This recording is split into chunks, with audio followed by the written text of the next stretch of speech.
देशम दर्शन समचरिजुत्ताणम पंचव्याचरण वैरियण वैरति सुतनाणु वदेश्याणु वज्जायण तीरण गुणपालोरियाणु सब्विसावणम शाणिच्चिकालमंचिमी पूजिमी वंदामी नवम स्वामी दुख कुकुम को बोहिलाओ सुगई गमनम समाहि मरणम जिनगुण संपत्तियोदुमज्जम मंगलम भगवानी वीरो मंगलम गौतमो गणी मंगलम कुंद कुंदाद्यो जैन धर्मोस्तु मंगलम सर्वमंगल्यमांगल्यम सर्वकल्याणिकारिकं प्रदानां सर्वधर्माणां जैनं जयतु शासनं यया ननानुना ननानना ममा ममा ममा मामी ताता तीती ततोतितां ततोतिता तु देता त्रोति त्रोति ततोतिता ततोताति ततोतोति ततताति ततोतता। आप भी बोले, हाथ को जोड़ें। हिस्से स्वयं स्वभावापी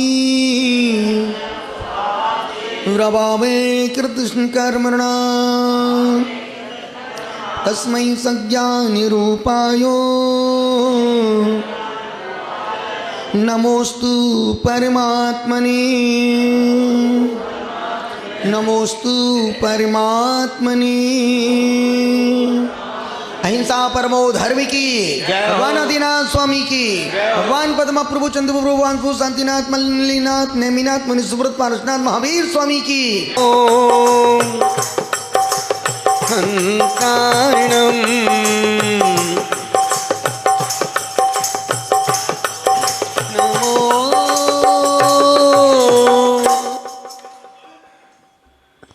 पंच परमेष्टि भगवान की।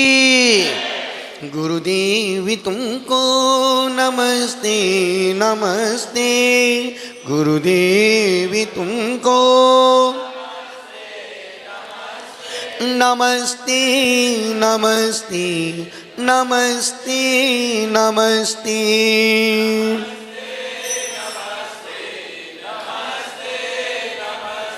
चिदानंद तुम हो दयानंद तुम हो, चिदानंद हमारे लिए तो श्री कुंद तुम हो।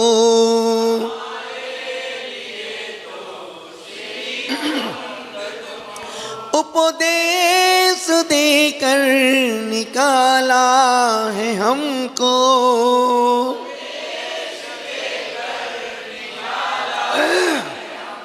मोह की चिमाया में फंसते फंसते, मोह की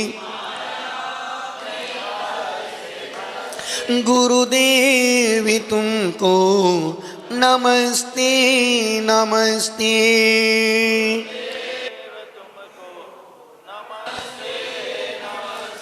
लहराता उपवन है पुष्पदंत जी का,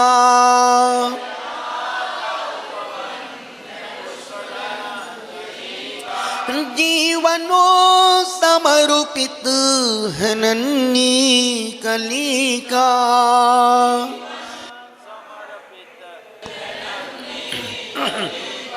करता हूँ विनती हे पुष्पदंती गुरुवर,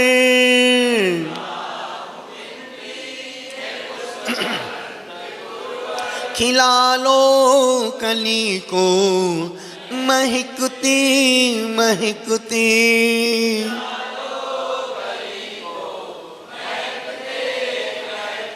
गुरुदेवी तुमको नमस्ते नमस्ते,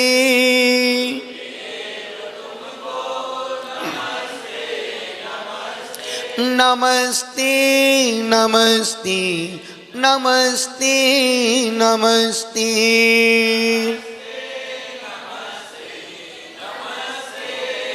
खाने सोने चलने पढ़ने खाने सोने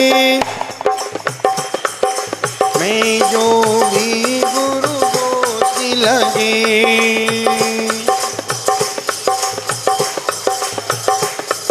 क्षमा दान दे प्रायश्चित दे,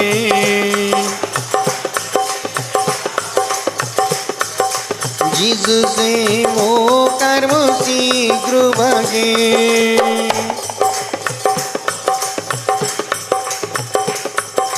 तुम जिन आगम के रति ना करो,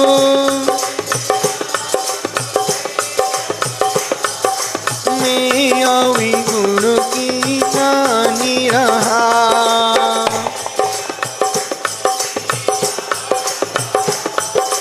तेरे चरणी कमल में गुरुवर,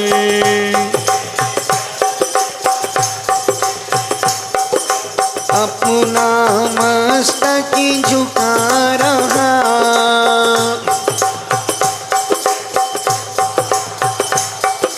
पूरा मस्तक झुका रहा।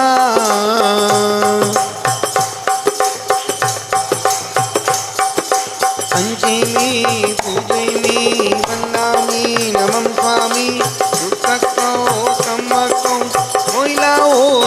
गमनम समय मरणम गुण संपत्ति हो तुमजम। आज की भाग दौड़ की जिंदगी में कौन करता है बुजुर्गों की परवरिश। अभी चूंकि उबाच है जो पहाड़ पे लिखे हैं, और बाकी में अब जब लिखे उस समय थी जब एक एक उबाच पढ़ता हूँ तो मुझे लगता है लिखे किसने और ये चिंतन आया कहाँ से। क्योंकि उस पर्वत की हवा, पर्वत का वातावरण, पर्वत का मौसम, पर्वत की आवाजें जिस समय सन्नाट कहते हैं ना, सन्नाटे भी आवाज किया करते हैं। उस समय जब कोई भी नहीं होता था, उस समय रात में कलम चलती थी। और अब लिखता हूं पर वो चीज, वो करंट, वो चिंतन, वो शब्द नहीं निकलते हैं जो ऊपर बैठ के निकलते थे। ऊपर कोई विकल्प नहीं, कोई सिर्फ और सिर्फ पढ़ना और लिखना। आज की भागदौड़ की जिंदगी में कौन करता है बुजुर्गों की परवरिश, कौन रखता है ध्यान, कौन करता है उनकी सेवा। हमारे घर परिवार और समाज में बुजुर्ग अपनों के बीच में भी अकेले हो रहे हैं। हमारे बड़े बुजुर्ग अपनों के बीच में भी होकर के अकेले हो रहे हैं, अपनों के साथ अकेलापन महसूस कर रहे हैं। कहीं कहीं तो उन्हें जानबूझकर अकेला छोड़ दिया जाता है, या उम्र के ढलान पर उन्हें वृद्ध आश्रम में छोड़ दिया जाता है। कहना गलत नहीं होगा, आज देश के सर्वेक्षण में 40% बुजुर्गों का कहना है, 44% बेटे, 28% बहू और 14% से ज़्यादा बेटियों द्वारा बड़े बुजुर्गों के साथ दुर्व्यवहार, अशिष्ट वचन करने और कहने की बात सामने आ रही है। इसलिए आज हमारे बड़े बुजुर्ग शारीरिक रूप से कम, मानसिक रूप से ज़्यादा अस्वस्थ दिख रहे हैं और उम्र के पड़ाव से जूझ रहे हैं। घर के बुजुर्गों को कुछ नहीं चाहिए, सिर्फ बेटों का प्रेम चाहिए। यदि बहू दो शब्द, दादाजी लो पानी पी लो, दादाजी चाय पी लो, इसके अलावा उनकी कोई अपेक्षाएं नहीं है। और मुझे इस बात को कहने में कोई संकोच नहीं है, आज की पीढ़ी सबसे ज़्यादा इंसल्ट, सबसे ज़्यादा अपमान कर रही है तो अपने माँ बाप का कर रही है। सबसे ज़्यादा ना माँ बाप की सुनते हैं, ना माँ बाप को माँ बाप समझते हैं। बच्चे माँ बाप के तब तक हैं जब तक बच्चों की हाँ में हाँ माँ बाप माता पिता करते हैं। वो समय खत्म हो गया कि मेरा बेटा है, ये मेरी बेटी है, कुछ नहीं।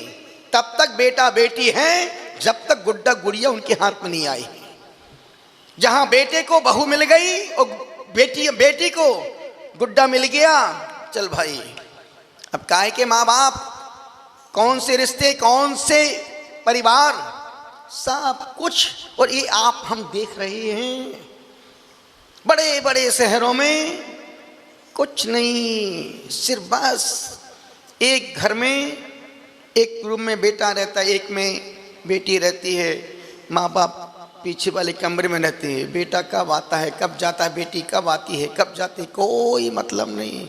घर में बनाने वाले नौकर चाकर लगे हुए हैं, किचन में जाते टिफिन खोलते निकाल के खाते, अपने अपने कमरे में अपना अपना टिफिन लेके चले जाते हैं। एक घर में सब अपनी अपनी जिंदगी जी रहे हैं। ये तो अभी कुछ नहीं, अभी आने वाले 10-20 साल बाद ये भी खत्म। घर में फिर तो चूल्हा जलेगा ही नहीं। क्यों? फोन करो घर में पहुंच जाएगा बना बनाया सामान, जो चाहिए जैसा चाहिए जब खाना हो एक फोन करो, 20 मिनट में 10 मिनट में गरम गरम टिफिन घर में पहुंच जाएगा।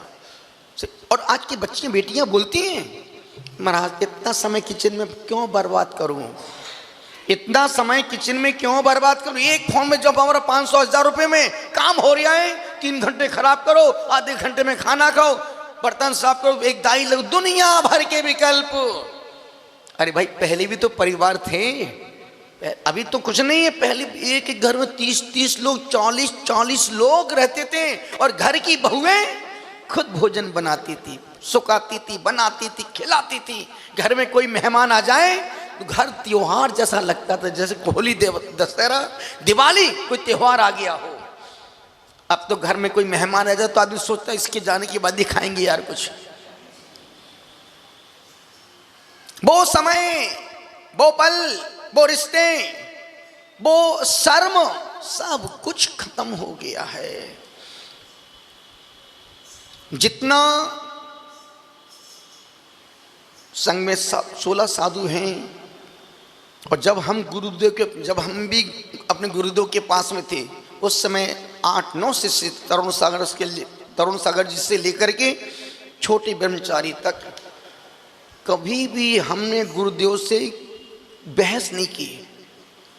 अपने गुरुदेव कुछ भी बोले, कुछ भी कहें, नीचा आंखें पलकों को झुका करके, जी गुरुजी गलती हो गई, सॉरी, चैप्टर क्लोज।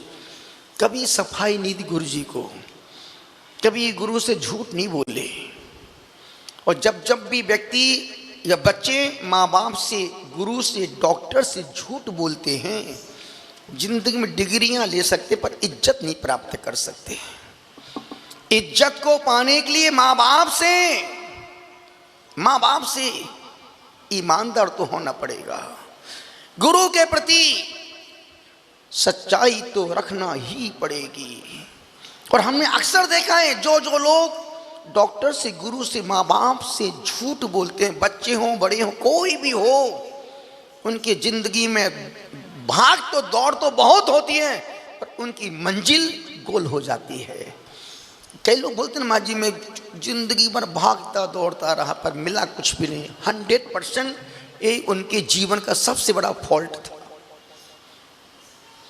निवेदन कर रहा हूं गुरु जी के साथ हम लोग तरुण सागर जी से, महाराज तरुण सागर जी आज आपको प्रवचन करना, भले उनका मूड नहीं है, मानसिकता नहीं है, गुरु जी ने बोल दिया मतलब पत्थर की लकीर। गुरु जी ने कहा यूं और शिष्य ने कहा उस पर किंतु परंतु कहीं कुछ नहीं।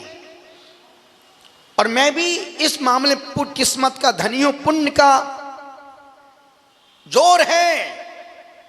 16 साधु हैं, एक भी साधु कभी बहस नहीं करते। जो सब हमसे बड़ी उम्र के हैं, हमसे बड़े ज्यादा ज्ञानी हैं, हमसे ज्यादा समझदार हैं, पूरे घर परिवार को बसा के छोड़ के आए हैं। हमने तो ना परिवार देखा, ना बीवी देखे, ना बच्चे देखे। हमने तो जो देखा गुरु चरणों में ही देखा। उसके बाद कुछ नहीं, बोल दिया जी महाराज, जो बोल दिया वो उनके लिए पत्थर की लकीर है। हम बोलते हैं ना महाराज साहब पीयूष सागर जी 95 से जुड़े हुए हैं। 95 से आज तक कितने साल हो गया? 30 साल। 25 तो वो और 5 वो, 30 साल हो गए। 30 साल में हमने, और हमेशा हर महीने 1, 2, 3 बार आना जाना। हमने कभी मेरे पास ही उठना बैठना, हमने कभी इनको अपनी आंखों से इनको कभी सोते हुए नहीं देखा। 30 साल हो गए। आज 30 साल की बोल रहा हूँ, आजकल की बात नहीं कर रहा हूँ। 30 साल हो गए इनको देखते देखते, कभी हमने इनको सोते हुए नहीं देखा। दीक्षा लेने के बाद भी जब कभी विहार होता है, रास्ते में एक कमरा मिलता है, पाटे यहाँ हमारा लगे, यहाँ इनका लगा, छोटे जी बगल में बैठे, सो जाओ गुरुजी आप विश्राम करो, मैं जाप कर रहा हूँ। उस समय भी बैठी रहती है रात भर। कभी हमने इनको टिक के बात करते नहीं देखा, कभी इनको अपने सामने पैर लंबे करके और गुरुजी कैसे क्या चल रहा है गुरुजी, कभी नहीं। जितनी विनय, जो विनय हमने गुरु की थी वही विनय, क्योंकि हमने जो लिया है वो हमको आज मिल रहा है, और जो दे रहे हैं वही आने वाले इनको भी वही मिलेगा जो आज हमको दे रहे हैं। संसार का नियम है, चिल्ला के बोलोगे चिल्ला के जवाब मिलेगा, आंख लाल करके दिखाओगे बच्चे नथुने ऊपर करके बात करेंगे, हंस के बोलोगे हाथ जोड़ के जवाब मिलेगा। निवेदन कर रहा हूं, अनुरोध कर रहा हूं, दरअसल एकल परिवारों का चलन और स्वार्थ परक सोच, अधिक एजुकेशन की सोच ने आज की पीढ़ी को अकेला कर दिया। अब लड़की माँ बाप के सामने अधिक देर बैठना पसंद नहीं करती है। क्यों? तुरंत फोन लेगी, छत पे निकल जाएगी, बाथरूम में चली जाएगी। क्यों? Private call. कोई बच्चे, अब यदि माँ बच्ची बेटी की मोबाइल छोड़ ले, फिर देखो घर में कैसी महाभारत हो जाती है। बच्चे मोबाइल क्यों नहीं देना चाहते हैं? इसका मतलब दाल में कुछ, पूरी दाल ही काली है। काय का दाल में काला है? पूरी दाल ही काली है। पत्नी पति को अपने मोबाइल में हाथ लगाने नहीं देती है। पति पत्नी को जरा घंटी बज जाए बाथरूम में तुरंत, अभी अब उसको कर दो, अभी आ रहा हूं, उसकी बाथरूम में बाथरूम खराब हो जाती है। क्यों? कहीं उसने देख लिया तो? सोचो, एक घर में होने के बाद कितनी दूरियां हैं। यदि पति पत्नी के बीच में ही मोबाइल आदान प्रदान नहीं हो रहा है, 100% मान के चलना दाल में कुछ काला है। अंतर रिश्तों में जहां ये जिसने एक दूसरे को पूरा जीवन सौंप दिया, समर्पित कर दिया है, जो एक दूसरे के लिए मर रहे जी रहे हैं, उनके बीच में भी पिन कोड, लॉक, हद का ऐसा कौन सा तुम्हारा प्राइवेट है भैया? बात छोटी है पर समझने जैसी है। बात हंसने की नहीं, बात लगने की है। यदि इतनी आपस में यदि एक दूसरे का फोन ही नहीं दिख रहा, मिल रहा है, टच मत करना, हाथ मत लगाना, समझ जाना कि नेटवर्क के बाहर है। भले ही कितना ही आज कुछ भी हो जाए, जिसके लिए तुम मरते हो वो तुम्हारे लिए मरना पसंद नहीं करता है। जिसके लिए तुम मरते हो वो नहीं। दुनिया में सिर्फ आदमी ईमानदार नहीं है। दुनिया में सिर्फ आदमी ने अपना ईमान खोया, अपना चरित्र खोया, अपनी प्रामाणिकता खोई, पर इन्होंने अपनी एक भी रेखा का उल्लंघन नहीं किया। सीता चाहती तो कुछ भी कर सकती थी, नहीं। जिसको मैंने दिल से अपना स्वामी स्वीकार कर लिया है, उसके अलावा मैं दूसरे की कल्पना भी नहीं कर सकती हूँ। वो समय अब खत्म हो गया है। अब तो एक गया, दूसरा, तीसरा, चौथा, पांचवा। एक लड़की है, महाराज से आशीर्वाद दे दो। किस बात का बेटा? महाराज मेरे 3 रिश्ते तो टूट गए, चौथे का आशीर्वाद दे दो। पहले यदि कोई से लड़की की सगाई टूट जाए, वो 1-1 साल 6-6 महीने घर के बाहर नहीं निकलती थी। अब तो रिश्ते टूटना भी स्टैंडर्ड और स्टेटस बन गया। मेरे 3 टूट गए, 3 को मैंने रिजेक्ट कर दिया। हद कर दी ईमानदारी की। 2-2 4 से हमने खूब बात की, खूब सब कुछ, अपनी पूरी फाइल खोल दी, रिजेक्ट। ये कोई सब्जी भाजी थोड़ी है जिंदगी, ये कोई व्यापार थोड़ी है शादी। शादी तो मन के रिश्तों के साथ, रिश्ते मन की पवित्रता के साथ, हृदय की निर्मलता के साथ और विचारों के सम्मान के साथ ही रिश्ते जोड़ते हैं। निवेदन कर रहा हूं, अनुरोध कर रहा हूं। उस बुजुर्ग ने कहा कि बेटा,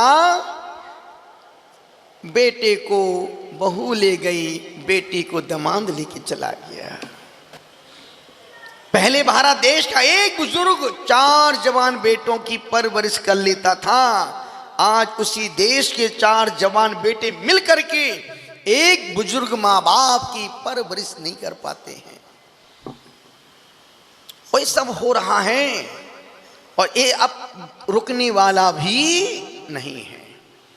कितना ही सुन ले व्यक्ति, हर व्यक्ति कल सुनाया था ना कि एक टीचर शिक्षक ने पूछा बेटा 2 कितने होते हैं? सभी बच्चों ने कहा 4। एक बच्चा चुपचाप मौन बैठा रहा।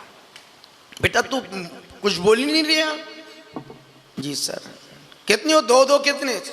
5 होते हैं। पूरी क्लास ठहाके लगा के हंसी। कैसा मूर्ख है बेटा, 2 5 होते हैं? सर सॉरी मुझे गिनती नहीं आती है, मुझे गिनती नहीं आती। फिर उस बच्चे ने कहा सर दुनिया जानती 2 4 होते पर मानता कौन है? 2 4 होते पर मानता कौन है? हर व्यक्ति जानता है कि गलत गलत है, सही सही है, सब जानते हैं। रात्रि में खाना पाप है पर मानता कौन है? सब जानते हैं कि 5 छना पानी पीने से खूब पाप लगता है पर पानी छन के पीता कौन है? सब जानते हैं कि जैन कुल में पैदा होने वाला व्यक्ति रात्रि भोजन नहीं करता, पानी छान के पीता, बिना दर्शन के दूसरा कोई काम भी नहीं करता, पर कितने लोग मानते हैं? महावीर ने कहा जियो और जीने दो, पर हमने सोच रखा ना जिएंगे ना। किसने कहा ये? किसने कहा ना जी? बस यही तो जिंदगी जी रहे हो, ना जिएंगे ना जीने देंगे, ना हंसेंगे ना हंसने देंगे। निवेदन कर रहा हूं, अनुरोध कर रहा हूं, अभी तक जो चल रही थी नंदीश्वर भक्ति,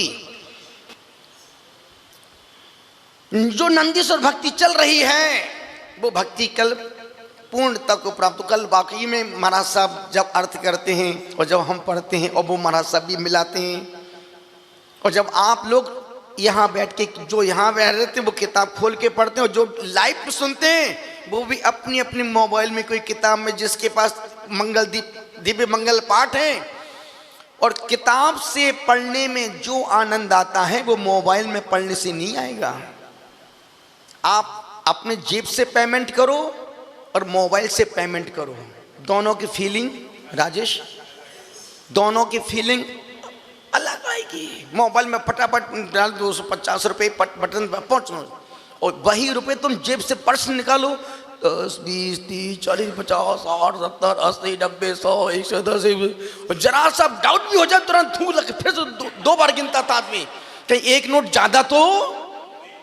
अब वो सब फीलिंग खत्म हो गई है। अब तो सिर्फ अंक डालो, बटन दबाओ, सेकंडों में सेंड हो जाते हैं रुपए।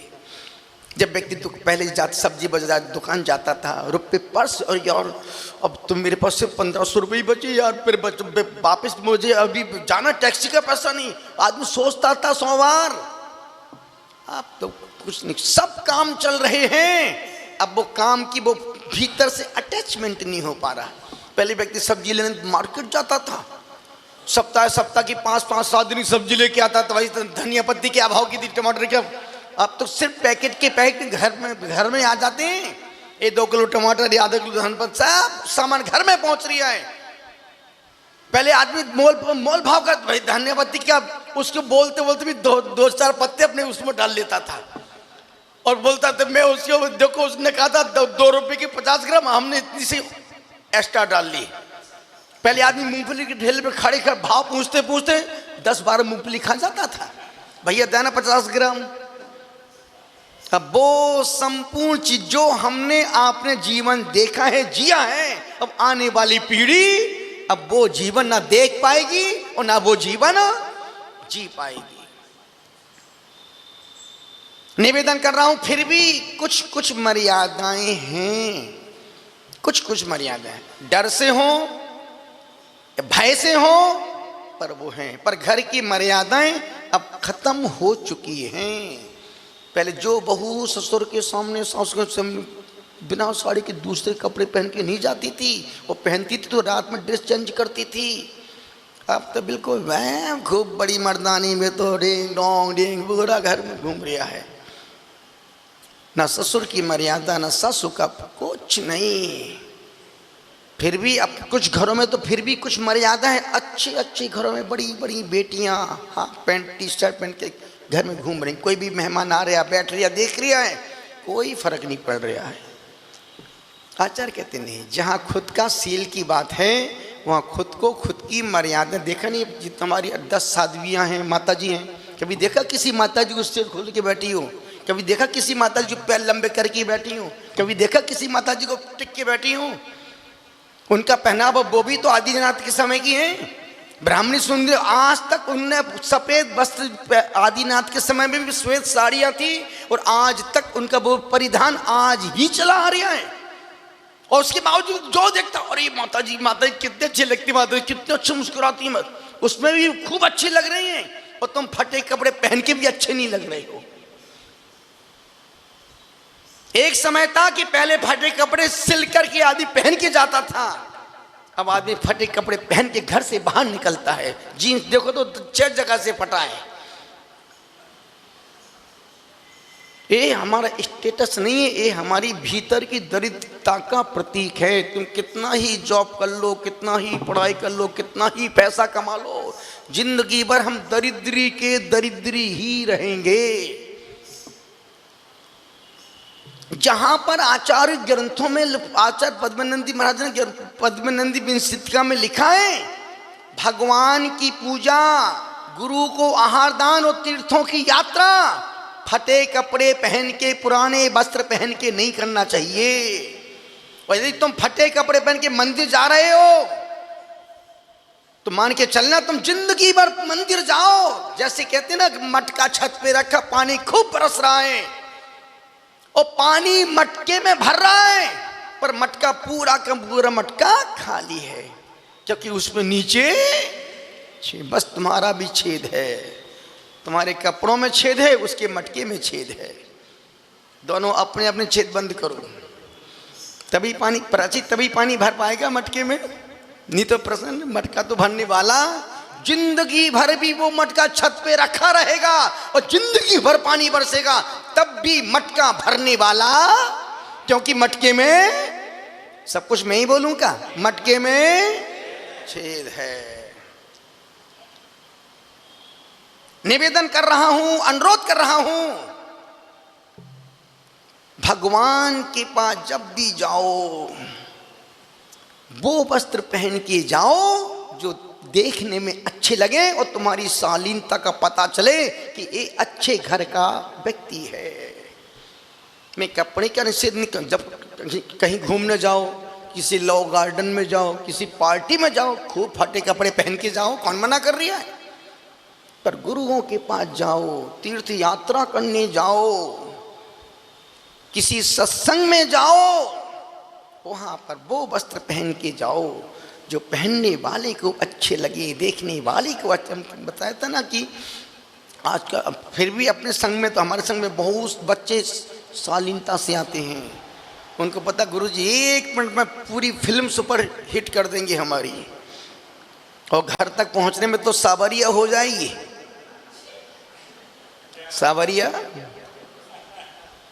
सावरिया हिट फिल्म हो जाएगी। इसलिए बहुत से, पर अपने यहाँ जितने बच्चे संग में आते हैं उनका उठना बैठना देखो, खाना पीना देखो, उनका हर क्रिया में उन बच्चों की विवेक है। और बड़े बड़े शहरों के बच्चों को देखो, ना मंदिर जाने का मन करता है, ना गुरुओं के पास जाने का मन करता है, ना कुछ नहीं, सिर्फ और सिर्फ पढ़ना, अच्छा खाना, दिन भर मोबाइल लेके घूमते रहना। मंदिर जाने का मन नहीं करता बच्चों का, तो कैसा जैन घर में पैदा हो गया, धोखे से जैन कुल में पैदा हो गया। घर के पास मंदिर हो और मंदिर जाने का मन ना करता हो, मान के चलना कि पापी जीव पैदा घर में हो गया है। पिछले जन्मों के पुण्य से मनुष्य कुल मिला और मनुष्य कुल में भी जैन कुल मिल गया, पर उसके जैनत्व के लक्षण नहीं आ पा रहे हैं। जिस मन्ना मंदिर जाने का मन ना करे, मंदिर में क्या है मामा, मंदिर में क्या होता है? अरे बेवकूफ, मंदिर के बिना कुछ भी नहीं होता है। जो होता है, यदि जिंदगी में सुख मिलेगा, इनके चरणों से ही सुख मिलेगा। सौभाग्य के फूल खिलेंगे। देव शास्त्र गुरु की भक्ति करने से ही सुख सौभाग्य के फूल खिलेंगे। अन्यथा कितना ही पैसा कमा लो बाबू, यदि खुद का पुण्य नहीं है तो पैसा भी डॉक्टर, वकील, इनकम टैक्स, सेल टैक्स के अधिकारी खा जाएंगे। कमाओगे तुम, खाएंगे वो। जिना बिना पुण्य के तुम पैसे का भोग भी नहीं भोग पाओ। बहुत अच्छा, बहुत सुंदर कोठी बनाई, अब जाके तुम दिन भर बीमार पड़ रहे। तो जब से गुरुद्वारा में इस मकान में आए हैं तब से बीमारियां पीछा नहीं छोड़ रही हैं। बीमारी पीछा नहीं छोड़ रही है, तुम्हारा पाप तुम्हारा पीछा नहीं छोड़ रहा है। जो सुख झोपड़ी में सुख मिल रहा था, बड़े महल में खुजला रहा है। रात भर करवटें बदल रहा है। क्यों? पाप पीछा नहीं छोड़ रहा। मैं सामने मेरे राजेश भाई बैठे, जब हम लोग मधुबन में थे, 2021 की बात होगी, एक महाराज जी बड़े परेशान, निरंजन सागर जी महाराज साहब, और एक वो भी मंच पर मेरे पास ही बैठे थे। बोले महाराज हम की महाराज जी इतने परेशान, दिन भर घूमते रहते हो, क्या हुआ? बोले बेटा एक मंदिर है शांतिनाथ जिनालय, जब अपन जाते ना समय शिखर पहाड़ पहुंचने पे एकदम लास्ट मंदिर है वो, पहाड़ के पहले उस तरफ से पहला, इस तरफ से जाओ पहाड़ की वंदना के लिए, तो लास्ट मंदिर एकदम वो महाराज जी, उसमें मैं पूरा मेरा उसमें कितना खर्चा उस मंदिर को कंप्लीट करने में? गुरु जी तो 5 लाख में ठीक हो जाए। मेरे राजेश भाई दो इनको 5 लाख, बंदे ने 5 लाख दे दिए। मंदिर वैसा का वैसा ही। फिर महाराज 2 महीने बाद, महाराज जी अभी उससे कुछ नहीं है, 5 और दिलवा दो। तो राजेश भाई 5 और दे दो। उस सोचो उस मंदिर में करोड़ों रुपए लग गए, करोड़ों रुपए। और आज तक अब मंदिर वो बिल्कुल, अब मंदिर पूरे मधुबन की सबसे सुंदर मंदिर दिखेगा तो शांतिनाथ भगवान का जिनालय दिखेगा। उसमें जिसमें 75% राजेश वास्तु का पूरा योगदान। एक बार जोरदार राजेश वास्तु के लिए। अब हाँ, अभी कल ही एक बंदा बम्बई से पार्टी आई थी महाराज श्री, वो उसका गेट मंदिर खूब सुंदर बन गया, अब गेट नहीं लग रहा उसमें। उसने बजट दिया 25 लाख। हमने बेबेक फोन लगा भाई वास्तु को, हमने कि भाई अब गेट लग रहा, जब तक गेट नहीं लगेगा। हमने जब दिल्ली आया राजेश, तो हमने सोचा दिल्ली में चोरियां बहुत होती हैं यार। अब चांदनी चौक जाओ, मिनटों में जेब पॉकेट साफ, और 24 घंटे वो उसमें स्पीकर बोलता रहता, अपने सामान की सावधानी रखें, जेब कतरों से सावधान रहें। हमारा गणेश, हमने गणेश गाड़ी से ये सामान लेके आ, उसने गाड़ी ताला खोला, ताला बाहर रखा, अंदर सामान लेने गया, उतने ताला गोल, ताला चला गया। अब ताला लगा के बाहर वापस आ गए। हम के जब सामान अंदर रखाओ, गाड़ी में वापस रखे, अपना काम हो गया। चप्पल खोली, सामान बैग अंदर रखने का, चप्पल गोल। और ये मैंने बोले गुरुजी सिर्फ 10 सेकंड में चप्पल गोल, ताला गोल। हमारा वो एक फोटोग्राफर था, गाड़ी में कैमरा, लैपटॉप, पूरा सामान, उसके 2 बैग रखे थे। सिर्फ वो यहाँ से 25 कदम गया खाना खाने के लिए, 15 मिनट में कांच तोड़ा, दोनों बैग गोल। हम सोचा दिल्ली में इतनी चोरियां होती कैसे? फिर चिंतन में बात रही है, दिल्ली में इंडिया गेट, वो कौन सा गेट है? इंडिया गेट है, उसमें दरवाजे नहीं है, चोरी तो होगी है? उसमें चोरी, अब इंडिया गेट, उसमें दरवाजे ही नहीं लगे, चोरी करके तो जाएंगे। तो हमने कहा राजेश, बोले गुरुदेव। फिर अभी उसके पहले एक मनोज भाई ने भी उसमें 2 बूंद पानी डाला है। अब अभी हमारे मुकेश भाई चेन्नई, क्योंकि मुझे लगता है कि यदि बाल्टी नल के नीचे रखी हो और पानी बाल्टी के बाहर जा रहा हो, तो समझदारी इसी में जो पानी नाली में जा रहा है, उस पानी को किसी बगीचे में डाल दो ताकि 2-4 फूल खिल जाएं। बाल्टी भी खाली ना रहे और पानी भी नाली में ना जाए। तो चल रहा है, पर बहुत पंत इस बार दिवाली के पहले उस मंदिर का 3 दिन का पूरा अनुष्ठान करें, और उसका मुख्य इंद्र राजेश भाई वास्तु और आभा वास्तु को बनाएंगे। 3 दिन को उस महानुष्ठान, और सिर्फ लिमिट के लोग रखेंगे, लिमिट के लोग। और वो अनुष्ठान, वो 3 दिन की पूरा मंदिर का शुद्धि, प्रतिष्ठा, वेदी प्रतिष्ठा जो भी करवाना है, और इनसे ही उसका पहला अभिषेक उस बड़ी भारी मूर्ति का इनसे ही करवाएंगे। जिन्होंने इतना दिया है उनको हम पूरा देंगे। तो कहने का मतलब है कुछ भी हो जाए, हमें अपने संस्कारों को नहीं खोना है। 1 रुपया कमाओ, उसमें से 1 पैसा मंदिर की गुल्लक में जाके डाल दो, 1 पैसा डाल दो।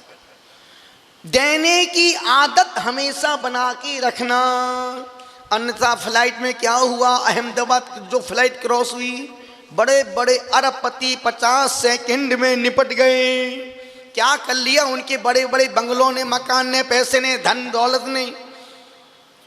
और आजकल तो मिनटों में व्यक्ति मर रहा, बैठे बैठे आदमी मर रहा है, गिरती आदमी बैठे बैठे मर रहा है।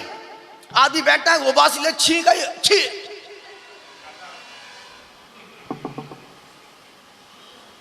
गर्दन सीधी कर लूं क्या? मतलब मिनटों में आदमी निपट रहा है। तो अच्छा तुमने बोल दिया, नहीं तुम्हें निवेदन कर रहा हूं, अनुरोध कर रहा हूं।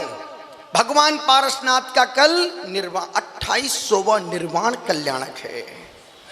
और पारसनाथ 24 तीर्थंकर में पारस इकलौते पारसनाथ हैं जिन्होंने जिंदगी में सबसे ज्यादा कष्ट और उपसर्ग सहन किए। सबसे ज्यादा उपसर्ग सहन करने वाले यदि कोई तीर्थंकर थे तो वो थे पारसनाथ, जिसमें इनका अपना कोई रोल नहीं था। सब कुछ पिछले जन्मों के कर्म का फल समता से भोगा। तो फिर में महाराज जी कह रहे थे ना कि देखो, यदि व्यक्ति प्रतिकूल परिस्थितियों में यदि बिखर जाए, फैल जाए, क्रोध कसाय करने लग जाए, तो वो अपने मार्ग में फैल, और प्रतिकूल परिस्थितियों में मन की समता बनी रहे तो मान के चलना कि तुम धर्म की परीक्षा में पास हो गए।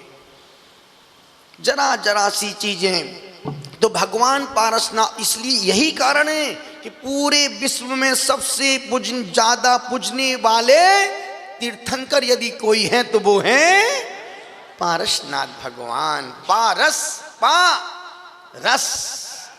पारस जो पास आएगा उसको ही उनका रस मिलेगा, और जिसने इनका एक बार रस ले लिया फिर वो नाथ बन जाएगा।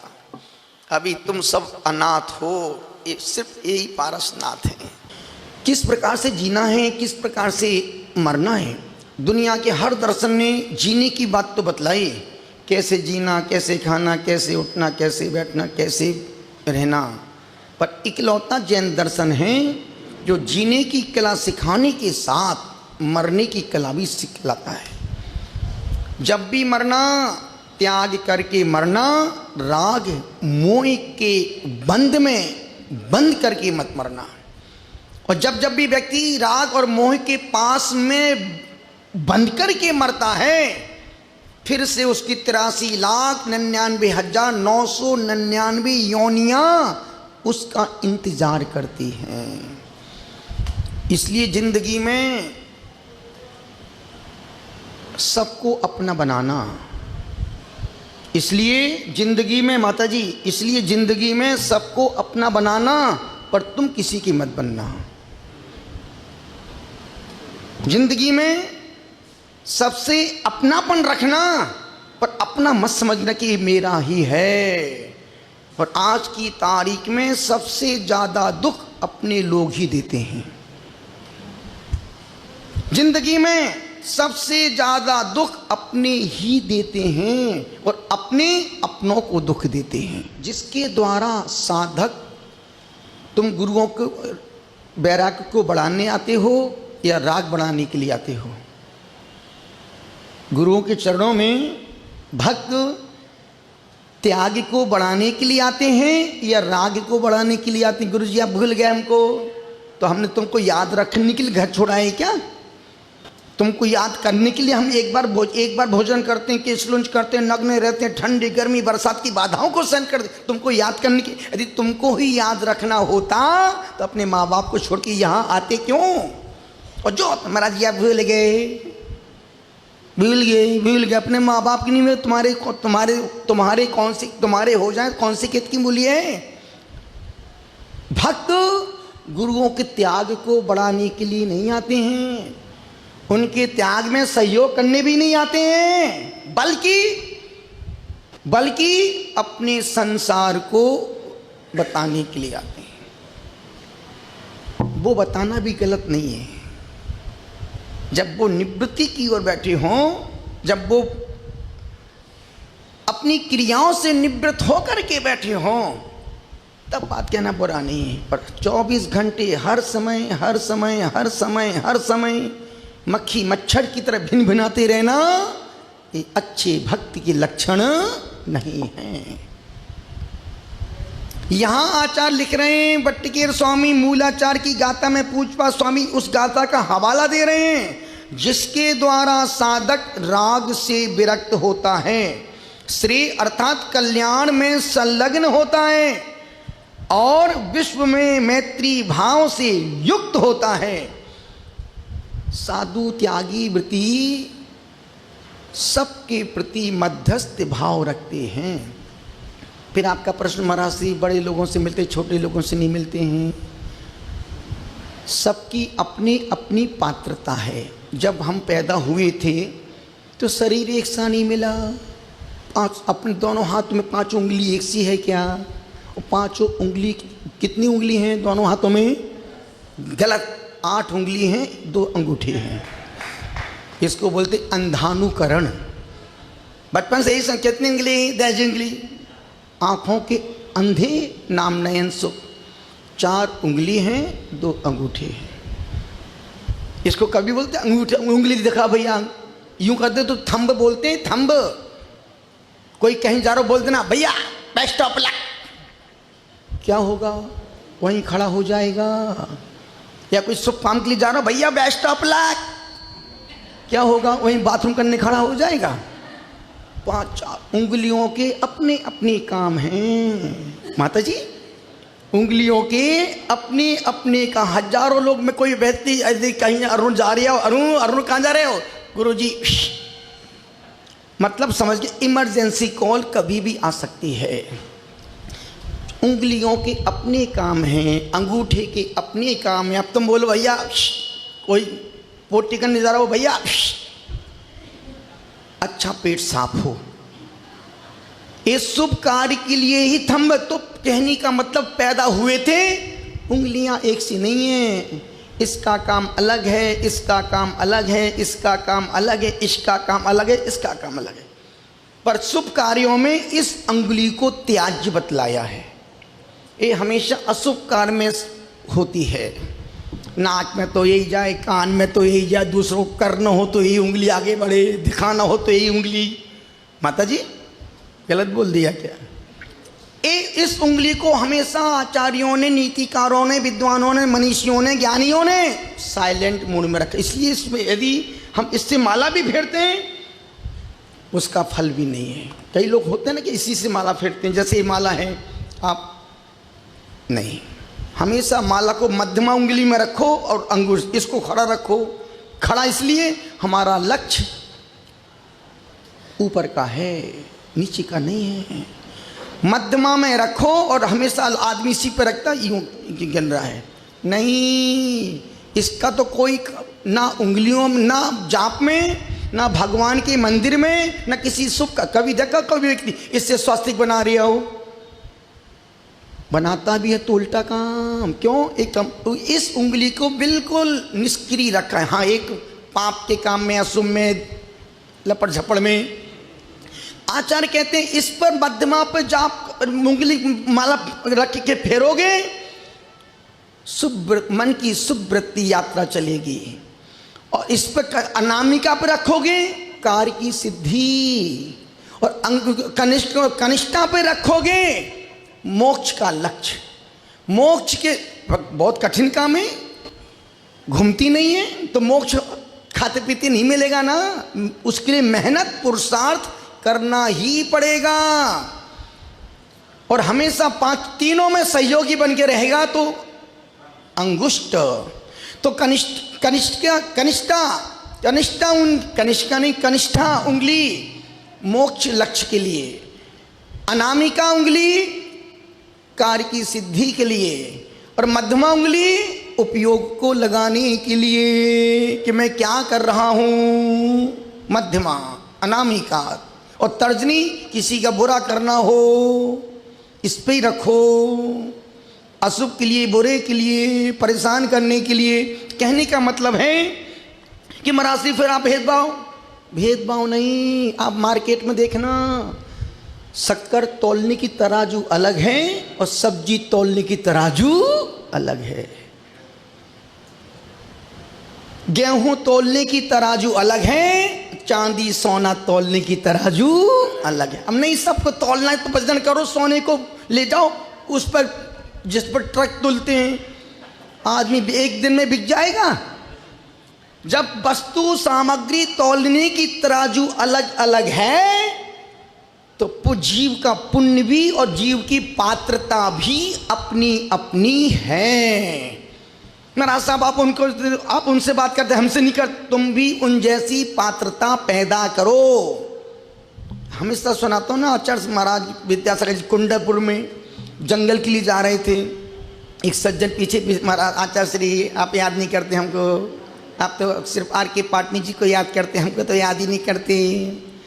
आचार्य श्री कुछ नहीं बोले, 2-3 बार हुआ, आचार्य कुछ नहीं बोले। जब लौट के वापस जा रहे थे, आचार्य श्री आपने मेरे प्रश्न का जवाब नहीं दिया। गुरु जी बिल्कुल आप याद नहीं करते, हम तो आपको 24 घंटे याद करते हैं, आप तो उनको ही याद करते हो। आचार्य श्री एक शब्द कहा, यूं देखा, तुम भी उन जैसी पात्रता पैदा करो कि मैं तुमको याद करूं। फोकट का आदमी, करना कुछ नहीं, आहार देने आना नहीं, बिहार में चलना नहीं, कुछ करना नहीं, हमको याद नहीं करते। फोकट में क्यों तुमको याद करेगा। आर के पाटनी जैसा पुण्य चक्रवर्ती का पुण्य है उनका, अशोक जी पाटनी का पुण्य चक्रवर्ती, और उसके इतना पुण्य होने के बावजूद भी बंदे के पास सुई की नोक के बराबर भी अहंकार नहीं है। गरीब की शादी में भी चला जाए, अमीर की शादी में भी पहुंच जाए, कोई निमंत्रण भेज दे तुरंत सबके साथ बैठ कर के खाना पीना खा ले। अन्यथा जरा सा धन बढ़ता है, आदमी की छाती फूल जाती है, जरा सा सम्मान मिलता है, अकड़ के चलना लगता है। आचार्य के बस यही हमारी दुर्बुद्धि का द्योतक है। निवेदन इतना सा कर रहा हूं, योग सुयोग जिनकी प्रथमान योग में मास्टर की डिग्री इन्होंने हासिल की है, 90% प्रथमान योग इनके कंठ में रखा है। अब किसी का भी भाव पूछो, मिनटों में भाव गिना देंगे। इस भाव में ये थे, इस भाव में ये थे, इस भाव में ऐसे थे, इन्होंने इस जन्म में ऐसा किया, पूरा भाव सब कंठस्थ याद है। और याद उनको रहता है जो गुणवान की प्रशंसा करते हैं, जो अपने से बड़ों का सम्मान करते हैं, गुणवान की गुणों की अनुमोदना करते हैं। उनका मेमोरी पावर कभी कमजोर वीक नहीं होता। एक बार संपूर्ण लोगों के लिए अनुमोदन करें। आदिनाथिका बेल, आदिनाथिका बेल, अजिति नाथिका हाथी, जिति नाथिका हाथ, ओम संभवी नाथिका घोड़ा, संभवी नाथिका, अभिनंदनी नाथिका बंदर, ओ सुमति नाथिका चकिरवा, हे पदम प्रभु का लाल कमल, सुपर्षि नाथिका सातिया, चंद्र प्रभु का चंद्रमा,